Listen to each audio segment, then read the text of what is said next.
I need to know everything, who and the what and the where, I need everything.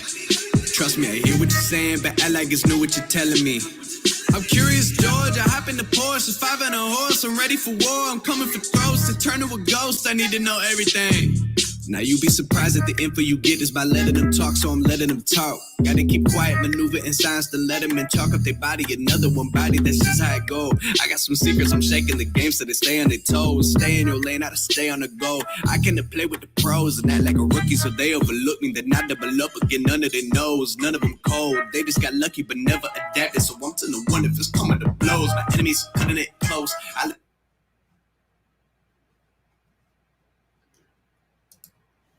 Welcome to Startup on the Blocks.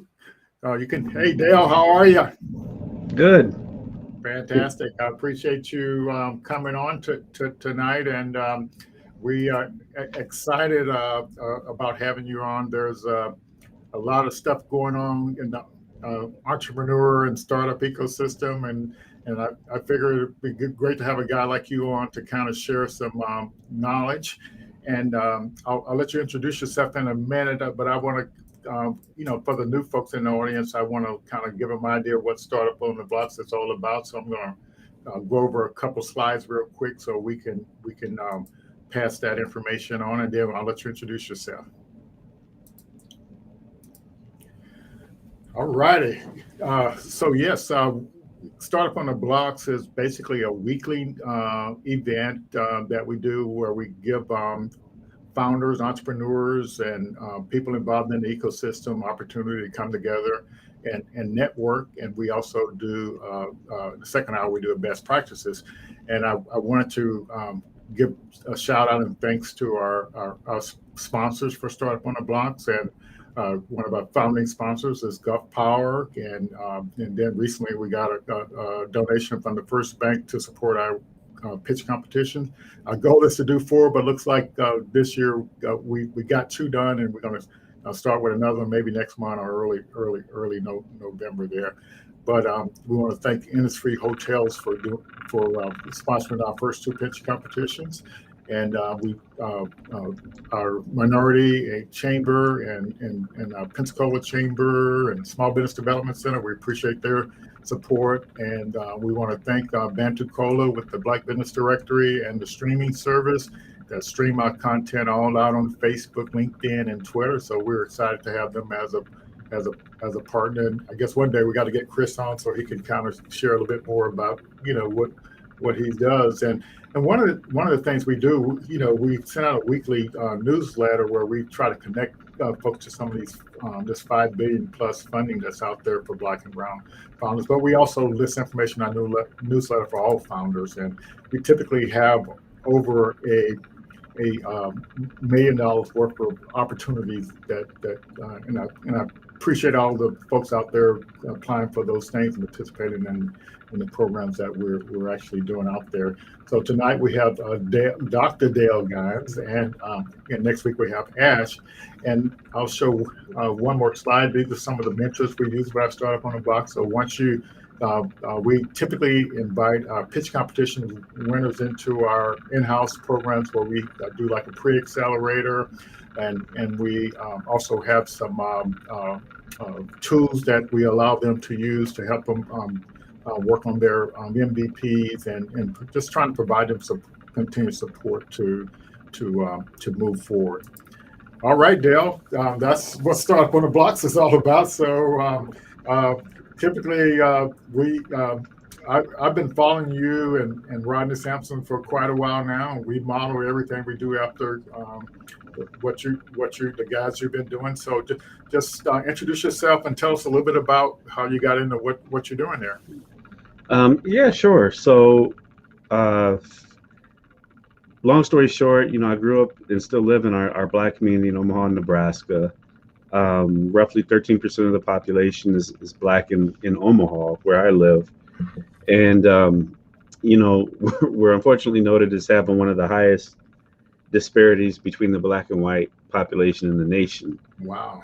Very clustered, very segregated community. It's changed a little bit, but that's because of pre-gentrification in our community. So you see a lot of folks moving out because of declining houses and housing stock, disinvestment, all the things that folks that, have been to multiple Black communities are probably familiar with in one way or another. And so I kind of fell into banking early in my career because I was working at the newspaper while I was going through college doing classified advertising. And a buddy of mine said, "Hey, you could make a lot of money being an in-store banker." Wow. And that's all I had to hear. I mean, because I was getting paid like, I don't know, I was getting paid like $9 or $10 an hour, Okay. maybe a little bit more. I had just had my first kid. I was finishing up my undergrad degree, and they're like $35,000 a year. And I was like, man, sign me up. So that really was my introduction into the world of banking and finance. Okay. And all of my banking experience when I was still in quote unquote traditional banking was in mostly in our Black community, with the exception of 3 months, which was in our Hispanic community when I started. And so, seeing a lot of, folks from in finances and in the Black community, from, being an in-store banker to ending my formal banking career as a business banker, I was just like, man, this is just terrible. Oh. Because because I had been doing community development work since I was 17. So Wow. I always had a desire to do work to uplift the community in different ways, faith-based, non-faith-based. And then, then when you layer over it, when I was looking at the power of finances in a system such as ours in the United States, and then the challenges that we have. Like I tell people, I was telling the story the other day, like one month, when I was a personal banker, I took 30 loan applications and only got one approved. Wow. Right. Right. I almost got fired from Wells Fargo because I was getting heat from, I was fortunate because I was they were moving away from the branch president system into kind of this consolidated system like most big banks did. And so I had the last bank president in our Black community was a Black man, Cliff Perry, who really served as kind of like my first mentor and supporter. Okay. So I reported up through him, unlike the other business bankers who reported up through our AVP of business banking. And so the AVP though called a meeting because my numbers weren't looking great. And he's like, man, you got to get your numbers up. And I said, well, look, I said, I have to take four times the loan applications to get the same amount of loans approved as my other colleagues. And then when I get them approved, I get 1/4 the money. I get my entrepreneurs, my businesses 1/4 the money in my community. And so he was like, well, you can go out and sell in these other areas. And I said, well, then why do you call yourself a community bank and you put me in the community to sell in my community and then tell me I'm failing because I can't get the same numbers as the people who are selling outside of my community, where they clearly have, the businesses clearly are better resourced, all those things. Yes, I got you. And so I went on to run a small business incubator for a while, a microloan pool, where I had about 1.5 million in microloans, about a block and a half of property. Then I went to Habitat for Humanity. Before the Fed, I ran an organization called Area Health Education Center. And then I've been at the Fed for 10 years doing pretty much ecosystem work. Okay. Yeah, that's great. But I think that banking experience illustrates some of the biases that are out there. And by the way, our regional Fed person out of Atlanta here a couple of years ago, I told her about some of the stuff you were doing. I don't know if she ever connected with you or not. And I said, well, you all got any programs like that over here in the Southeast? And she said, no. No. Well, I'm unique to the Fed system. And that really it's a testament to, my historical experience and my boss. Okay. At the time, because when I came to the bank, we were just setting up the way we were structured. And she said, well, you got to tell me what you want to do. We never had this. I was the first time we had somebody dedicated to small business. Okay. Before that, we were kind of generalist, where we would handle everything. So we would be doing housing at one point in time, or workforce, or social entrepreneurship, or whatever. And then she kind of focused us and gave each person a technical topic area. So when I came in, I said, look, Tammy, I said, if we focus on the intersection between small business and economic development, we'll be thought leaders in 5 years. And in 5 years, we hosted the first national entrepreneurship ecosystem building conference. And by then I had already published like 3 or 4 guides. I think the original Grow Your Own guide, the Grow Your Own ebook, the Case for Youth Entrepreneurship Education, and the Philanthropist Guide to Funding Small Business Support Organizations. Okay. And I was speaking on average, between 30 and 40 times a year Wow. on the subject. So we were just, and I didn't call it ecosystem build. I didn't know anything about that field. It was really, really still new. Everybody's trying to be Silicon Valley. I just knew when I looked at my community that we were broke. We didn't have businesses because we weren't resourced, we weren't educated very well in that, and that it had to be the dominant part of our economic development strategy. Because in Omaha, for example, you have Warren Buffett, right? Mhm. You have, at the time, he's the richest man in the world. His daughter had a huge foundation, noted for our philanthropy. We had more Fortune 500 companies per capita than anywhere else in the nation, and yet we were still broke. We Wow. were actually one of the brokest Black communities in the entire United States with all of that there. Wow. So That's amazing. yeah, it's crazy. Hmm. Yeah, it sure is. And so, like, all the we'll get into some more details and specific on things, but when you look at what you learn about the ecosystem and what you how you kind of help it move forward, the people in the audience, we have some folks in the banking business in the audience, and we have a group of us that are trying to do some ecosystem, create a, well, I guess you would call it ecosystem guide locally for business, Black businesses, and so Mhm. we're trying to make sure everybody understands the resources. We also so we got those kind of people. You got people in the audience that are doing traditional businesses, and we're trying to make them aware of the startup, like the high growth startup, field, and there's a difference. What I tell people, there's a difference in resources that's available. So if you're doing a traditional small business, you got the traditional resources available. You go out and get a bank loan, or you get money from your family. But in the startup ecosystem, Yep. entrepreneur kind of, I say, high growth startup ecosystem, you got way more resources out there to support you in what you're trying to do. And so, but I guess I'm kind of answering the question. But from your perspective, what's your take on the opportunity for a person that's doing a traditional startup and for doing a high growth startup? I mean, so we have to, and I'm going to talk about it specifically for Black people because it's Okay. easier that. Okay. So for Black people, both are very hard Hmm. because, but and when I say hard, it's because the ecosystems are usually weak in both areas. Yes. But it's especially hard in what we would classify as the startup space. Let's say equity based, growth, high growth, Yes. Hmm. rapid growth potential businesses, Hmm. right? So it's hard in the credit access market. One, because we're not taught how to do that, regardless, right? Hmm. So we're not taught how to start businesses at an early age. We have to figure it out secondhand. And then usually, even though we tend to have more resources in that space, a lot of times they're not culturally, they're not located where we're at. They're not culturally, really relevant. The ones that we do end up getting are usually tend to be micro lending specific, very small Okay. gig based businesses, Hmm. right? And then you have to go kind of outside of your communities to get to like some of the other resource providers. But we tend to have more in the space.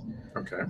There's literally almost, I would say statistically speaking, if we looked across the nation, there's probably 0% Black ecosystems, dedicated to, but that doesn't mean that there's not there. But statistically speaking, when you look at all the Black people in the United States and all the ecosystems that are devoted to high growth startup that are specifically focused on Black people, Hmm. you're probably fewer than Yes. 5, maybe Hmm. 10, maybe let's say Okay. 10. Let's be ambitious and say 10 of Gotcha. any major size or scale.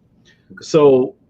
So you have that, but then you have the bigger factor, which is something I noticed real quick, because even coming out of I've worked with over 500 Black entrepreneurs, like your traditional non-equity based entrepreneurs Okay. over my career to date. Um, Hardly any of us, myself included, have any familiarity whatsoever with the equity-based, growth-oriented side of the ecosystem world. Mm-hmm. We're not socialized into it. We're not taught about it. It's this mysterious thing that's out there, and you just have to, kind of luck into it, or you have usually a non-Black entity that kind of exposes you to it, and you try to plug in that way because it's not proximate to us in our community. Yes. And so I've argued that we have a large percentage of high potential growth oriented Black entrepreneurs that never get there because they're pushed into the micro business sector. Mm-hmm. There's literally socialized to having small businesses because that's the pathway we put before them. Yes. And that's honestly what we're dealing with. We're dealing with, so if we look at a big level, at the high level, mm-hmm. we just have in general poor ecosystems for businesses of any type. Yes. Then when you go downstream, the ecosystems for high growth potential entrepreneurs that are going to use equity-based funding are even worse. Yes. Mm-hmm. And so that's what we're trying to solve. Yeah. And so kind of, I'll review my journey a little bit, and then that you kind of get my perspective. What I noticed, when just before I retired from the government, I was building a mobile platform for geolocating resources, and it basically was a networking app. So where no matter where you were, you can know the people or resources in your network. And I spent my own money, for that. I probably spent about $200,000 in that. And then when the AI stuff started catching on, I said, well, I know a lot about AI, and Mm-hmm. so I partnered up with a guy I used to do business when I worked for the government, and started Cognitive Big Data Systems. And so the reason why I started it was because they were hosting a pitch competition that had $200,000 in prizes. $200,000 in prizes. I said, wow, that's fantastic. And so I didn't win any of that pitch money, but I won some free stuff from Microsoft that in the long run, it ended up having a value of almost $200,000 for a free cloud service. And so I hadn't even started my company yet, but I was pitching an idea for my company. And then the following year, I started pitching my idea, and ended up at a pitch event where I blew up. I didn't do a good job, and then next day I came to another pitch event locally, and I didn't necessarily do a good job on that. But the lady who heard my pitch, she when they were starting a program for veterans over in Fort Walton, they were looking for veterans to be in their accelerator program. So this was an accelerator that was funded by CRA dollars. And so the guy called me up and asked me to put in an application, and I pitched my idea to him, said, put in an application. And so I got in that program, and that's when I formed a company, because they were giving out a grant for $25,000 in that accelerator program. And so that was my introduction to the ecosystem. Non-equity based funding, no strings attached. And out of that program, I decided that I was going to use the corporate, innovation programs to fund my development. And so, I through those programs, I got about, close to 150 grand to work on my software, not giving up any equity. But in those programs and some other programs that you didn't have to be in an accelerator program, I literally got, around $300,000 worth of free, software services, including internet services to run my business. And so and I got all this free training being in these programs. And so that's what I saw as the ecosystem. And that a lot of that ecosystem stuff that I saw was actually colorblind. And because when you apply online for some Amazon credit, they don't actually color you. You see what I'm saying? Yeah. and that's what I saw. And those Amazon credits, like just last year, I got like $30,000 worth of credit, and I didn't have to be a member of anything. And so these big companies are out there trying to help you do stuff. And so what I try to do is I try to connect people to these programs. But yeah, it's great if you can get into an equity-based accelerator. But I know it's tough to get into because they're not really designed, for people that don't know nothing about equity-based stuff. I don't have traction with the idea. Yeah, but you raise a point, like we were talking before this about the pyramid that Yes. Kind of Rodney Sampson led, and we kind of put together and put it in the guide. Yeah. So while Amazon may not be colorblind at the point of entry, and this is what happens a lot when you go downstream because of our proximity to tech opportunities or non-tech founding opportunities in the tech space, fewer of us know or where or ultimately have connectivity into those spaces, either because of a relationship or other things. So some of it is on the broader community level of how we populate pipelines of potential high growth businesses. Some of tech, like here's the biggest thing, and here's the biggest flaw as I see it in the ecosystem, regardless of black or white, is they expect tech people to be the entrepreneur. And when there's a lot of tremendous non-technical people that could look at a technology or partner with a tech person, and combined they create a great firm. So we put a too much of a burden on somebody who's very good from a tech standpoint to be an entrepreneur. The second problem, I think this is something and I would really like to get Rodney Sampson's take on it. For those who don't know, Rodney Sampson is, I call him the godfather of inclusive ecosystem building, and a co-author of the guide that we wrote, the Fed Entrepreneurship Ecosystem Building Communities of Color.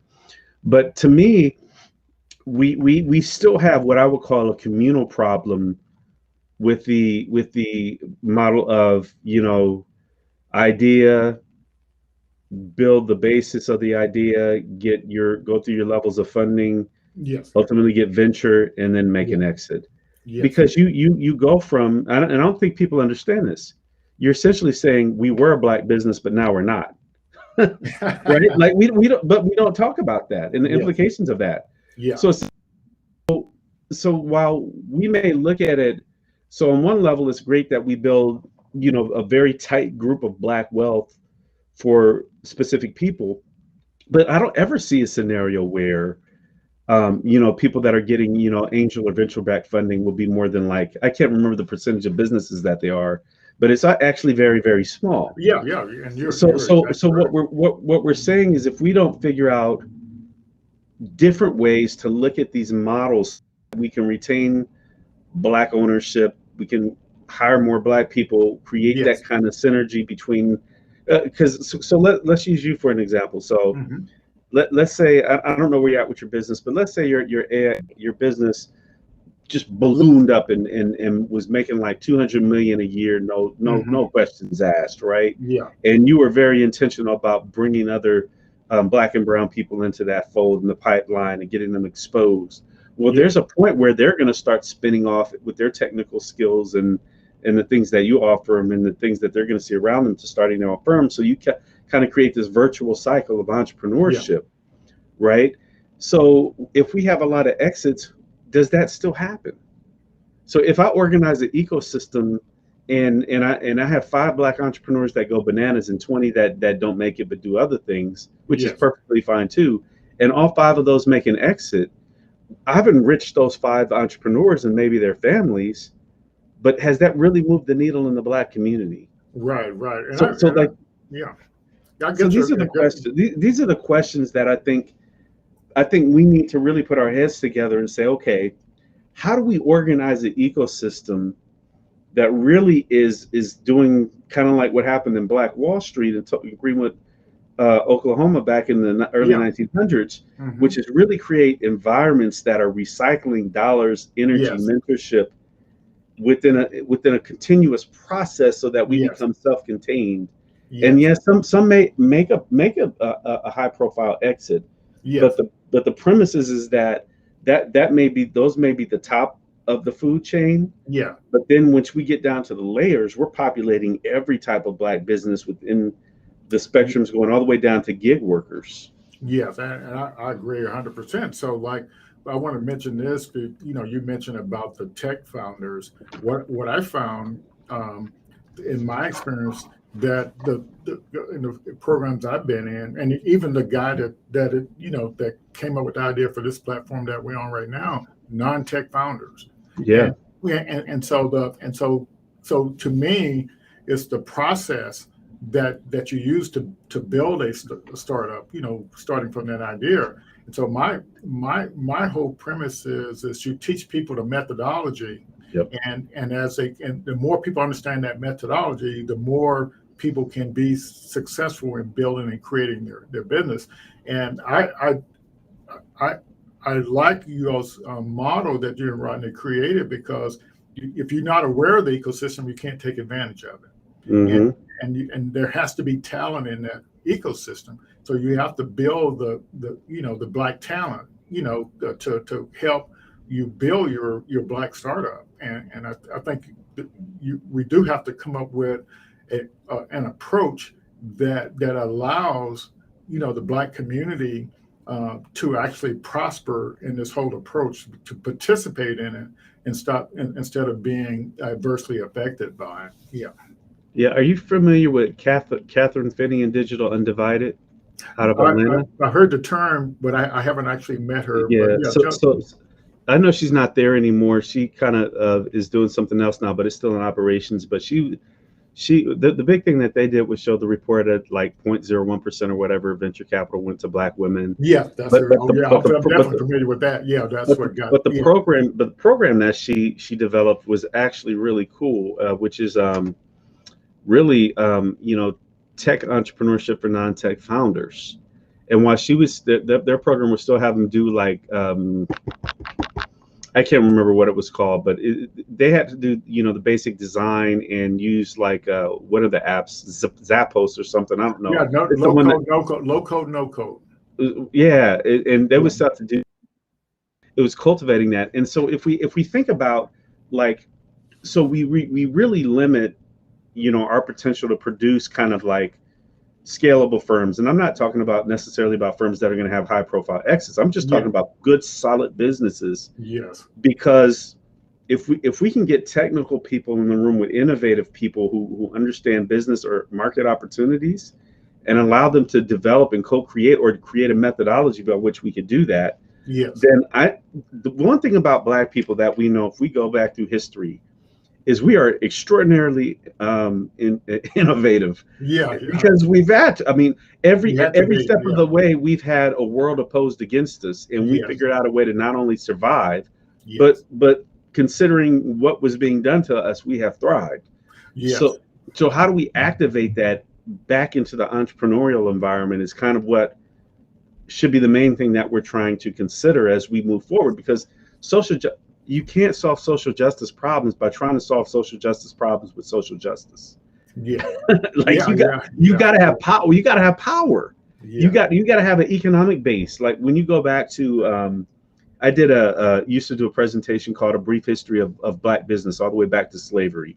Oh wow. And one of the things that we talked about was AJ Gaston, Hmm. who was the economic engine behind Martin Luther King. He was the one that was Yes. bailing him out, 100,000 or whatever. Hmm. He was putting dollars into that.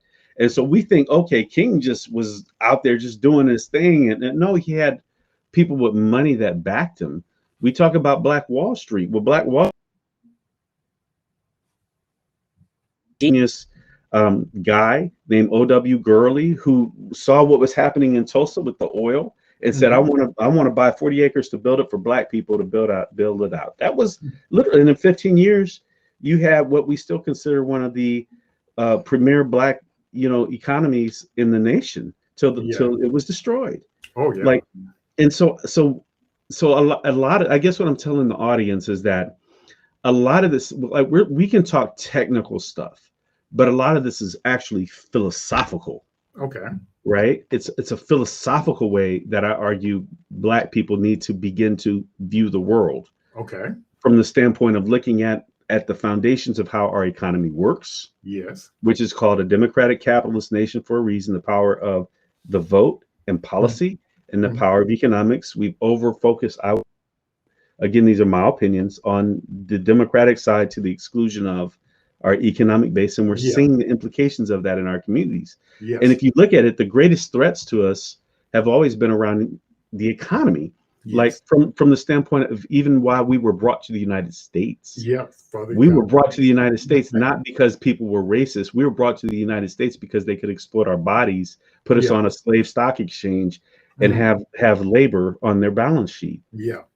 So these are the things that we may not say these right to your economic developer when you're going out to get funding or to get buy-in. We're going to make the economic argument, the sustainable economy, local economy argument, the economic growth and job creation argument, all of those, even the poverty remediation and the placemaking argument that we make in this.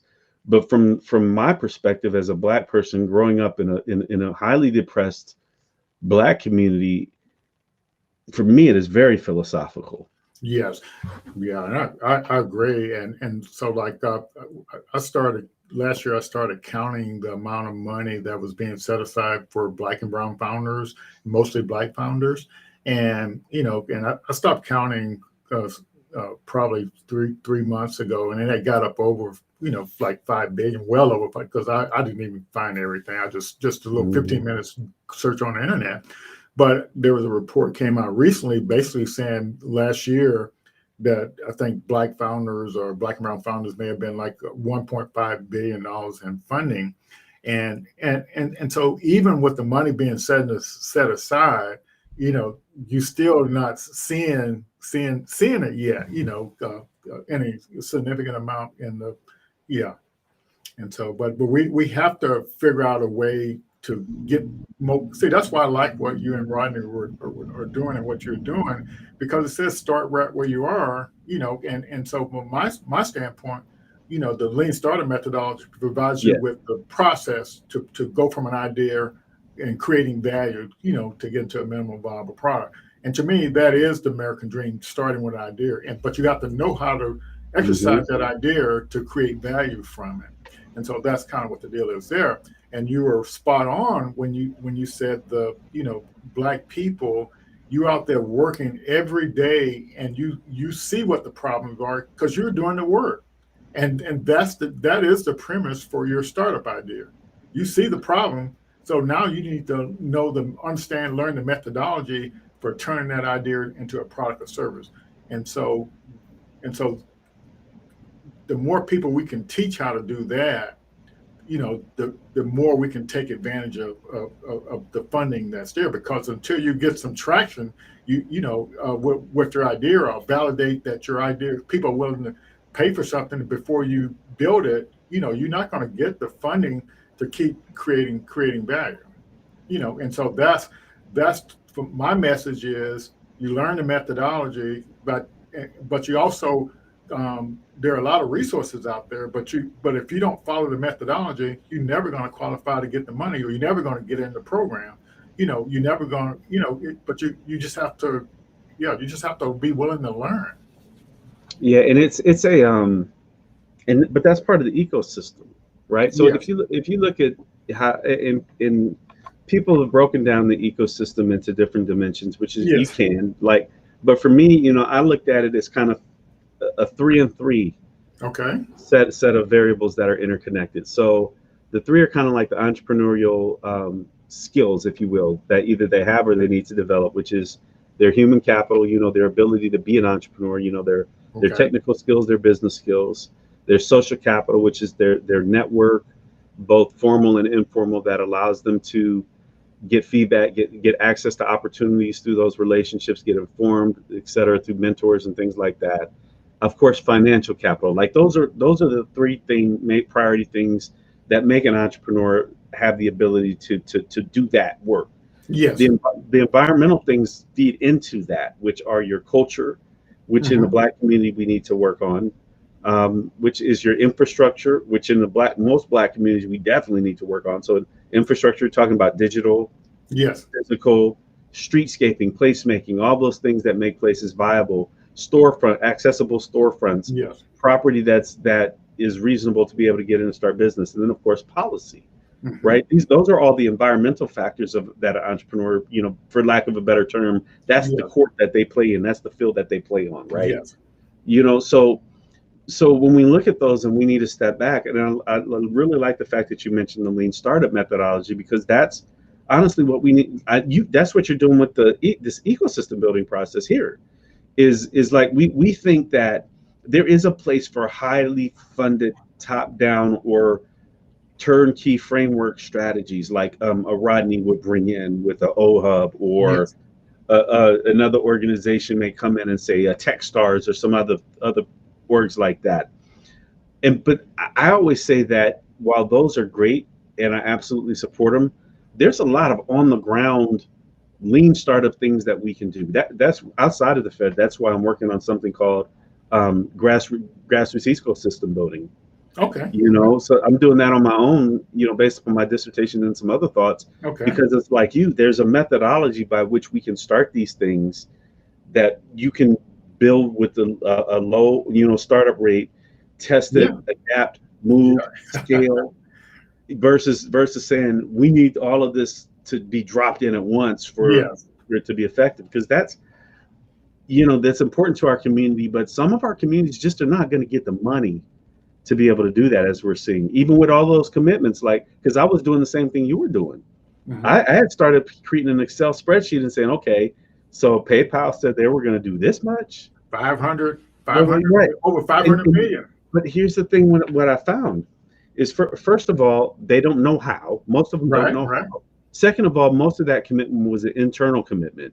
Okay. Like, it wasn't, I'm going to fund Lloyd to build out the ecosystem in Pensacola. Right. It was, okay, we're going to deploy, this set aside capital for this group without any clear definition of how it was going to be deployed. And honestly, I still believe that most of it was just virtue signaling. Everybody was saying the commitments they were making to Black people and Black businesses and Black equity based upon what happened with George Floyd, rest in peace. But again, if $5 billion was supposed to be deployed to our types of communities, where's the money at? Well, yeah, and so let's talk about that just briefly. And if you look at the stage chat, there's a question. Look under the stage, and there's a question there from Grover. But let me answer that question. Where's the money? So let me give you an example. So what's the name of the company? Western Mutual Insurance Company. They did 200 million for Black founders, for not people of color, Black founders. And so a company like Generator, they got probably $20 million of that money, because they were working with diverse founders. And so Bank of America pledged $1 billion, and they start off funneling their money to the Black venture funds, so a venture capital firm. So you have to get in, you still got a hurdle there. And so the Apple, they're probably taking applications directly. SoftBank, who's the first one to kick it off, they're taking applications directly, to do that. So Microsoft, they're funneling more of their efforts through their partner programs. And so, it's just everybody's got a different approach. But the main thing that I want to communicate to people is you're never going to get any of that money if you don't know how to communicate what you're doing, and that lean startup methodology is the key, to moving forward. And anybody can do that. You just have to be willing to learn. And next week we have Ash Murray on. He's gonna, he's the guy that created the lean canvas, and so we're gonna get down to the nitty gritty on this. So did you see Grover's question? No, So I'll read it to you. But if you look to the right, the stage, you got event, backstage, and then stage. And he's asking, what are the key steps in developing a strong foundation for local African American ecosystem? That's a really great question, and this is what I found. So, like, again, I've been going out speaking on this for 10 years. Wow. Literally 10 years. The most I've ever spoke on it was roughly around 50 times in 1 year. Wow. Honestly, since from July to December of last year, I spoke 36 times we could go virtual.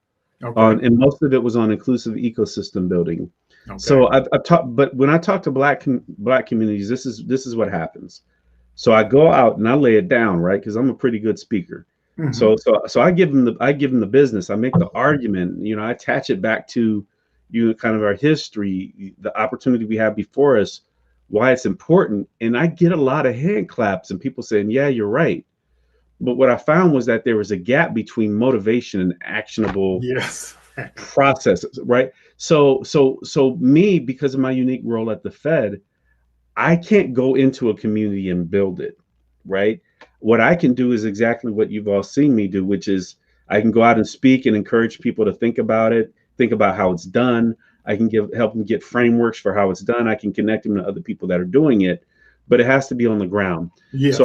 I think one of the greatest limitations, and kind of where I wish I personally had pivoted about 3 years ago, was developing more how-tos Mm-hmm. for it, so that when I got people jazzed up Yeah. about ecosystem building, then I could say, okay, here's a methodology by which you can kind of begin to do this, a lean startup type of deal, Mm-hmm. or things like that, so you can immediately begin to move. And I'll help you on the front end, kind of help you think through it and get your group together and go. And then that way is kind of where you have to do it, because it's a lot for our community. So think about what our community is asked to do. We're Mm-hmm. asked to solve all the problems in the world with the least amount of resources, Yes. right? Like we are literally the most under-resourced group in the United States, and we're asked to solve all the problems that are happening, and not just the problems that are within our community. We're asked to solve bad municipal development policies through nonprofit fund. Like so here's what'll happen, right?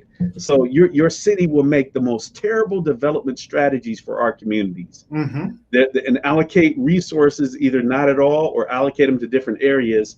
And then when they do make development strategies for our communities, they're really awful strategies. Yes. But then they'll say, but you black people, you need to start your nonprofit foundation and go get philanthropic dollars to go out and fix the lack of development that we've done, or the poor development that we've done, with that annual grant that you get that doesn't even cover your operational cost. That's what happens in so many of our communities. Mm-hmm. So, but I think if we start with the specific question of key steps in developing a strong foundation for local African American ecosystems, I say lean startup. Pick that you want to start chewing on, and chew on it. If Mm-hmm. it's the capital side of things, build a network around the capital side, because what there's no wrong entry points into ecosystem building, right? Because at some point, if you really dig into developing a strong network financial ecosystem orientation to start, you're Mm-hmm. going to get into human capital issues. You're going to get into social Oh yeah. capital. You're Yeah. going to get, so if you start from the policy side, Yeah. you're eventually going to get to the finance side. So pick a piece where you feel like you have passion for, because it's not easy. Like Lloyd was telling me, he's been doing this once a week for well, how long now? A long time, Yeah. Over a year. Yeah. Yeah. longer than I've done it. Um, Yeah. so pick a piece where you're passionate about, where you can commit to it. Recognize that you're doing two things at once. You're communicating out to the broader community aspirationally why this is important for us to do, and you're working to build that network across racial lines, but ensuring that within your race, you really are having strong relationships with not just the traditional folks that are the go-to folks in your community, but the grassroots people, the others, because this is one opportunity that we have that cuts across most political ideology, most black ideology, from your conscious community to even your black conservatism. Like, it's so cross-cutting that there's more opportunity now to pull black people together around ecosystem building than almost anything else that's out there at this point. So Right. that's kind of where I would start. That's really good. And the money, that's out there that the federal government is putting out there.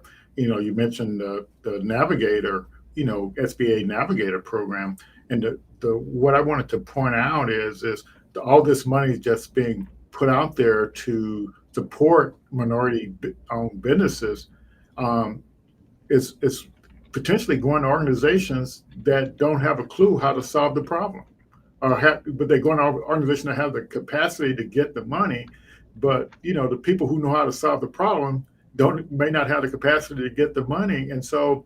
But I guess what I'm really trying to say is the money is coming, is out there, but we have to get people the expertise that they need to be able to go get the money, and so that's kind of what I think our dilemma is. Because why don't you comment on the amount of money that's actually coming down to support minority businesses?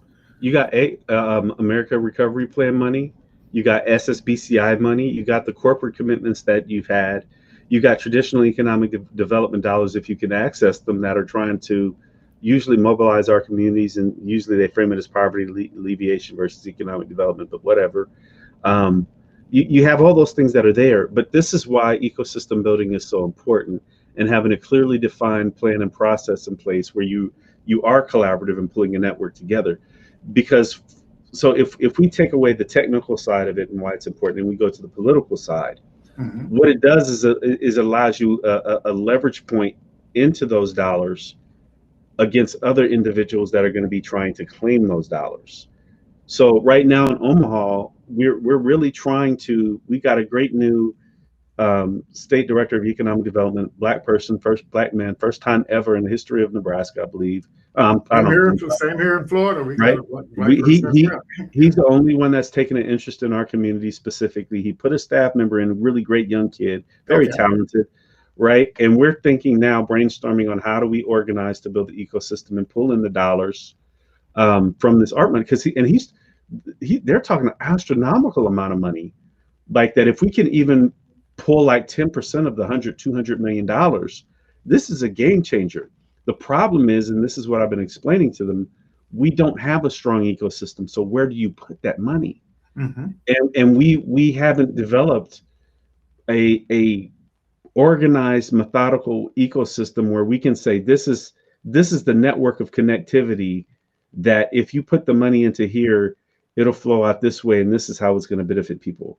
So as a result, now we're trying to navigate, well, do we bring in an external provider?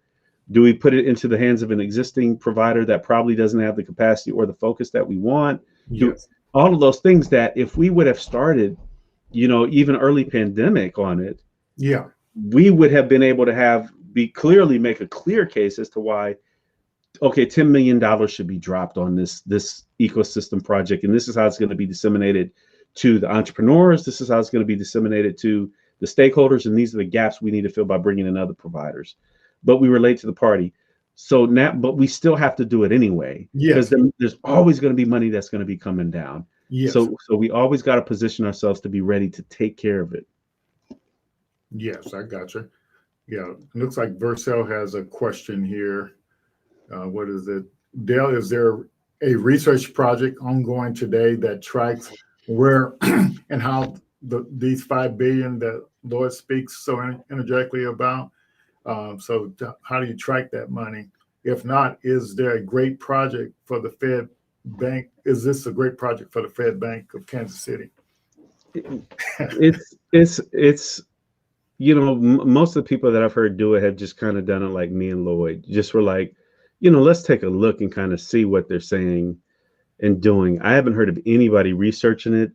It's kind of outside of our wheelhouse. What I've really been wanting to research is the Community Navigator program and kind of see what the impacts are of that over the 2 years that it's supposed to be implemented, because it's the first time the federal government has really explicitly funded at that scale what I would call an ecosystem building type program. And so I've been talking to my boss a little bit about that. But no, I don't know. It would be a great project though. But I just don't know the long run value of it though, unless it was to shame corporations and saying, well, remember you all committed this, but you didn't really do it. Or But see what I tried to communicate so it doesn't. The corporations are putting up the money, and it's like but that doesn't say you automatically get the money.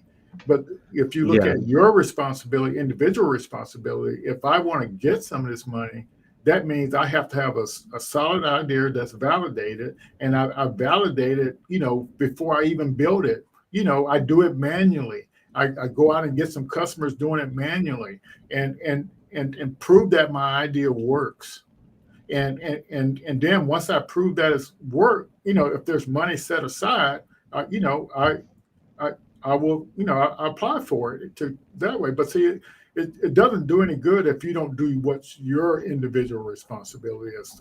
It doesn't matter that there's over 5 billion out there. It doesn't really matter. And even with the lack of funding, for minorities and people of color and women. And I'm so happy, the folks went out there and did the research to show the amount of that's being pumped into Black businesses and minority businesses. But me personally, if I don't follow this methodology and demonstrate some traction and prove that I'm not going to get mad that I don't get any money. Am I going to get mad that you don't get any? I know for me, if I don't do my due diligence, how can I complain? And part of that $5 billion is it's not all direct commitments to entrepreneurship and Black and brown entrepreneurship. Yeah. So probably only a small percentage would be classified as you apply for this funding because you have a business idea and we fund it.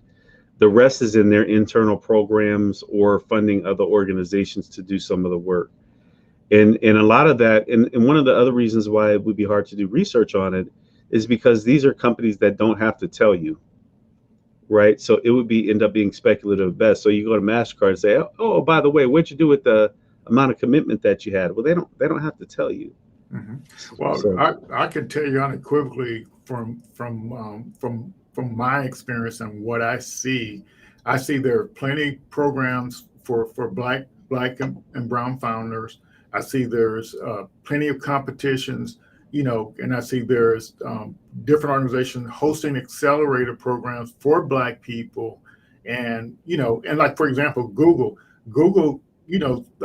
they do a $5 million, they do a couple times a year. So I see the programs, I see it happening.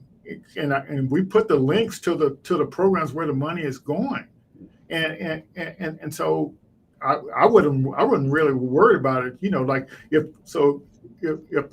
these opportunities are out there and you become aware of them and you're not ready to apply for them. So we already know that Google, has, the program for women, they have the program for Black founders, and they literally give Black founders either $50,000 or $100,000, no equity. You just have to work on your damn startup. And that's the thing. Like, to me, that would be a more beneficial research project is very focused programs that we know Black founders can access if they do XYZ, right? Yeah, and have a catalog of those versus looking at the big abstract $5 billion. But and I've never seen it. It would be great if you or somebody else could do it, where people could try to compile all of these very specific corporate funding for this work that a founder could say, if I do XYZ, I have a high potential of accessing this funding from Google or from Amazon. But even if I don't, I've set the foundation for equity-based or even credit-based funding because I've done the work. So we need to start at the work side of it first, because if we don't know how to do the work, then why would anybody give us the money? Yeah, and that's what my point is exactly. Yeah. And it's not to say that there is discrimination in the credit and capital markets. Well, we're not saying that that's not the case, but that happens if you have developed what you need to develop and do what you need to do, and then you should be getting it, but you're not. Yes, but if you haven't done the due diligence and really work to, because I always tell Black people, I'm like, your job in this whole process is to be the best entrepreneur you can possibly be within the resource constraints that you have. So, and if you do that, and then you don't get what is rightfully yours and everybody else is getting based upon that same criteria, that's discrimination. Yeah, But that's flat out if you're discrimination. not, then that's something we have to take that kind of responsibility on ourselves to change the way we see business, to change the way we see our communities as an economic unit, ourselves into being better entrepreneurs. Yes. Yeah, and they like for that Google example, they're going to be announcing the next round any day now. They're going to be announcing the next round for people that's going to get that 100,000. This is the third time in a year that they're announcing who's going to get that 100K. And and so, but what I try to tell people is you have to get an ecosystem and get known in the ecosystem, that relationship stuff you were talking about. And I can honestly say the pitch competitions that I won, I pitched my idea, but the people knew me. The people knew me in those pitch competitions. That's how I was able to win. If they didn't know me, it's all based on your work you do and the reputation you do. And you have to, and even when you submit applications and get turned down, you're still making people aware of who you are, and you start participating. So like we have a young lady here in Daphne that, Takesha Sonogo, she's was one of the Black founders that got involved that was able to get in that Google for startups for Black founders. And I don't know whether she got 50 or 100K, but the bottom line is her connection to that money. She told her story. She got connected into a program up in North Carolina, the Underground something, and that program was connected with Google for startups. And then she got in another program that was also connected. So she became a known quantity. And so when they were selecting the people and she put in an application, they know her. I can put in my application. They don't know me because I haven't been to those programs. You see what I'm saying? It's all about the relationships and building your credibility in the ecosystem. Yeah. So that, Lloyd Jr. wants to potentially comment on the monthly conferences that the Federal Reserve Bank has been hosting about racism, like in education and entrepreneurship. This is really a Fed, and it was initially established and started by three of the Fed regional banks, Minnesota, Atlanta, and Boston, and then all the other banks, ended up participating on in some way or another. So I specifically was the one that led the charge on the small business session that we had a while back, because when we initially came out, we had a couple that were scheduled, and we weren't going to make it. It wasn't originally intended to be this many, sessions of it. Yeah. It was originally like, I think something like that. And I came in and said, we can't really talk and not talk about small business ownership. Mm-hmm. It's very important if we're talking about. We talk about, the role of small businesses and the restriction of small businesses, and so that kind of got us in, and we've tackled a lot of different issues at this point. And of course, it's high level because you can only do so much in like the hour and a half, or however long that they were. But it is, in my opinion, it is one of the most significant things the Fed has done in the racial equity space since I've been at the bank, probably ever, because we normally don't take public facing stances like that. And so for us to go out and say as a system that, yes, we recognize that systemic racism has had significant implications on the economy as a whole and within specific people groups, to me was a huge thing. And my hope is that we continue to do deeper dives into that form of analysis versus just traditional macroeconomic analysis when we kind of do research. Yes, and what I would comment on what the Fed is doing there, if Lloyd Jr., I'm not sure if you can find that link to the research page. I don't know if you know what the research page is, but it lists all the different documentation, all the research that's been done behind each of those workshops. So that one website link you can learn everything you want to learn about racism in America, and that's all the research that's been done to prove the systemic racism. I mean, it's literally amazing to have that kind of resource out there. So if you really want to learn, and to me, all these programs that this new money is coming out with, if you don't understand how we got to where we are, how can you come up with a solution? If you don't admit that the reason why we where we are and why Black businesses need this help, you're never going to. If you don't admit what is based on racism, how are you ever going to solve it? Yeah. And there's some more comments in the thing. I'm not sure if you see it. Brian is saying a challenge that I see for small businesses is for them to understand the value of dedicating their time and resources to obtain the awards. It is also the ability to keep trying after an obstacle of not winning on the first try. Well, for us, entrepreneurship, here's the thing, and this is the argument that I was making in the case for youth entrepreneurship education is entrepreneurial is a mindset, and that mindset is valuable even if you go into the labor market.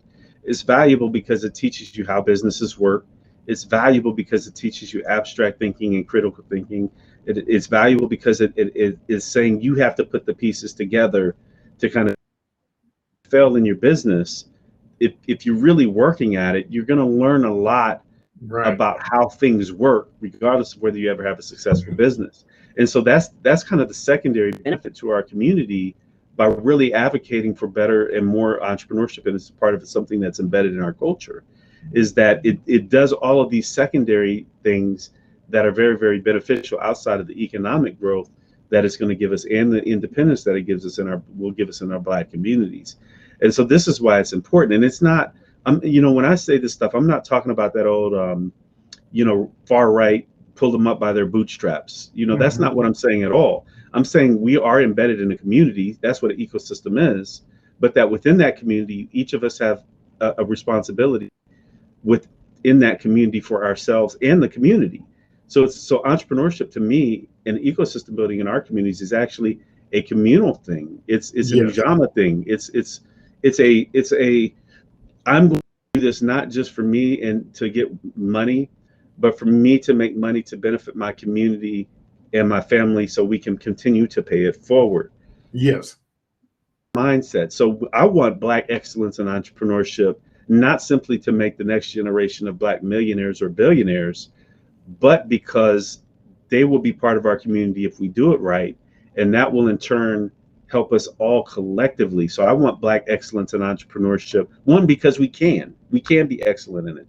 We can be the most phenomenal entrepreneurs based upon our history in the nation, if not the world. But the broader benefits to our community and ourselves, our mentality. It's very hard if you're a good entrepreneur because you're always looking at what's the future. Yes, right. That's exactly right. You're always thinking, okay, yeah, this is terrible now, but I need to figure out how to creatively solve it. So there's a lot of benefits to it that, we start with the headline stuff, which is obviously the economic stuff. But when you start getting into the psychology, the community behind it, it's very, very powerful for us as a destination point in America. Yeah, and it looks like Vercel made a comment about the $5 billion. I think it's definitely, to me, I use that $5 billion as a carrot to maybe get people to take some action. But if you're right, if the mindset is not there, you're not going to take any action. You have to realize that mindset. See, if we look at traditional entrepreneurship, that's a certain mindset, and you look at all the obstacles that you have with trying to do that. But to me, when you look at the mindset for a startup, a high growth startup, whether you're a tech or non-tech person, and it's just realizing is that you're going on an adventure. It's a journey, and that mindset is you have to have that mindset is to realize, to expect something good to happen. But if your mind is closed, you're not going to make it. your mind has to be open that you will get the help you need. You will get the talent you need, and you just have to keep plugging away, and using the methodology to keep moving forward. And just you have to come up with a strategy. In my startup, I say my strategy is working with corporate, because if I work with corporate, I don't have to give up any equity immediately. Yeah. It's maybe a little slower, but but I don't. Let's say I don't have the money to build my prototype. So if I partner with corporate to sell my idea, I can I can get the money to keep building my prototype. So these opportunities are out there, but as long as you do the validation of what you're doing, and with that lean startup methodology. So we're need to go ahead and wrap up here, Dale. But any parting comments that you want to convey? I like the idea that you told what the basics of getting this thing going. I like what you said about it's a communal thing, and the people are coming together to work, and because this work is hard, and so so you just we need more people to make the commitment to help. And it's kind of ironic, with Startup on the Blocks, before Startup on the Blocks, I spent the 4 or 5 years before that telling people that this is what I started looking at the guides you are publishing, and I said, this is the kind of the blueprint for what needs to be done. And after, wasting my breath for 4 years, my son said, well, why don't we just go ahead and get it started? I know how to do events, because we have to do it for ourselves. We can't look to somebody else to do it. Yeah, I mean, I agree. Yeah. And so you got any parting advice for us? I just say, for the entrepreneurs, that'll be watching this an hour later, you have an ecosystem that you have. Unfortunately, it's probably not that great. But focus on perfecting your craft. Yes. You gotta balance out between working in the business and working on the business, because those are two different things. Working in the business is you're doing the day-to-day grind, Yes. but the working on the business is really understanding how things work to a greater degree. Yeah. Right? And that's where you're looking through your networks, trying to find your mentors, taking advantage of classes, free or paid if they make sense, plugging into the resources that are there, and leveraging them to the degree possible so that you can make your entrepreneurial process more efficient. For us that are entrepreneurs and that are working on the ecosystem, or people that are working on the ecosystem in general, remember it's about relationships and connectivity as the foundation of it, right? Mm-hmm. You can't overcome that simply by having a new program. You have to start connecting the dots, leveraging the relationships, and knowing that there's a great network at the base of it that is exchanging information, connecting and plugging people, paying it forward, developing, putting mentors and mentees together, pointing people into a lot of stuff like Lloyd shared, where you don't know about the Google. Lloyd in the network of the ecosystem may be able to plug in, or 1 degree of separation from Lloyd. Somebody say, oh, you want to know about that Google stuff, you can go talk to Lloyd. Like, that's the basis of it. That's the foundation. So at the bare minimum, things like this are vitally important. Having coffee with people are vitally important. Getting in the room with your economic developers and policymakers, understanding what they're doing, letting them get to know you, trying to have the conversation about what you all in the ecosystem needs is vitally important. And we overlook that because we always think we have to build the next new program. But Yes. the new program that we need to build is already there, which is our voice. Yes. and having and picking up the phone or sending a text or sending an email and saying, hey, let's chat. I don't know you, but I would like to get to know you and kind of see what you're doing and let you know a little bit what I'm doing. That's the core element. And start there.